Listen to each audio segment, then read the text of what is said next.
Hello students, today we are starting with the revision of the accounts. We'll start just with some of the concepts of the accounting.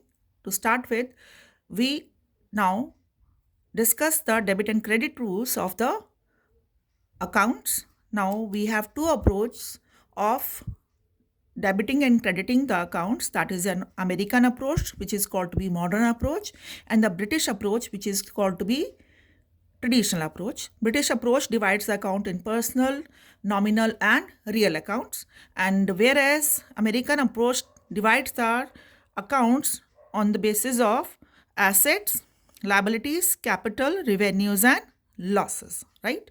So debit and credit generally we say is depends on the nature of an account, and accounts we have classified into 5 parts. So here assets, increase in asset, right, or purchase in asset is called to be debited, and decrease or sale in asset will be done credited. So एक बहुत ही simple way में अगर इसको हम describe करें, increase मतलब debit क्या होता है हमारा, debit is upper part of the general entry and credit is the lower part of the general entry. Okay, तो अपर पार्ट यानी कि debit and lower part is the credit.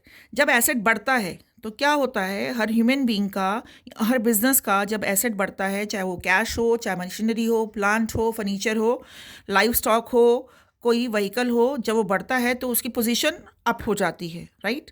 He feels like he is up, तो क्या हो गया, वो debit. और जब उसका वो सेल हो जाता है एसेट, उसके कैश में कमी, बैंक अकाउंट में कमी हो जाती है, या फिर उसके एसेट्स में कमी हो जाती है, तो उसकी पोजीशन डाउन हो जाती है. That is what we call to be credit. तो क्या हुआ, increase in asset debit up, और डिक्रीज इन एसेट क्रेडिट यानी कि डाउन. अब आपका लाइबिलिटीज़ है, लाइबिलिटीज़ जब हमारी इंक्रीज होती हैं, यानी कि हमने लोन रेज किए हैं, डिबेंचर्स लिए हैं, कंपनी ने नए इशू किए हैं, राइट, तो क्या होगा, उसकी सिचुएशन क्रेडिट हो गई. यानी कि क्रेडिट क्या हुआ हमारा, डाउन मूवमेंट, यानी कि नीचे. जब उस पर एक बर्डन बन गया तो उसकी कंडीशन क्या हो जाएगी, डाउन. तो क्या होगा, लाइबिलिटी बढ़ने से नीचे क्रेडिट हो जाएगा, और लाइबिलिटी कम होने से उसने पेमेंट कर दिया लोन का, या डिबेंचर्स पे कर दिए, रिडीम कर दिए, तो उसकी सिचुएशन क्या हो जाएगी, अप. यानी कि उसकी पोजीशन, then he feel like relax and his position will be up, तो हो जाएगा डेबिट. तो एसेट का बिल्कुल अपोजिट हो गया लाइबिलिटी. लाइबिलिटी बन रही है तो वो नीचे आ जाएगा, और लाइबिलिटी कम हो रही है तो वो ऊपर आ जाएगा. Liability and capital is the same for a business, right. दो हमने इसको अलग अलग दो पोजीशंस में डिवाइड किया है, पर लाइबिलिटी और कैपिटल दोनों सेम वे से जाते हैं हमारे.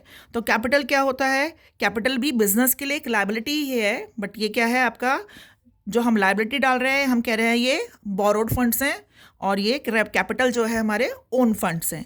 तो ओन फंड्स जब रेज हो रहे हैं, कैपिटल रेज हो रही है, कैपिटल इंक्रीज हो रही है, कैपिटल इन्वेस्ट कर रहा है बिजनेसमैन, तो क्या होगा, बढ़ गया बिजनेस के लिए, लाइबिलिटी बढ़ गई बिजनेस की, तो सिचुएशन क्या हो गई आपकी, सॉरी, डाउन हो गई.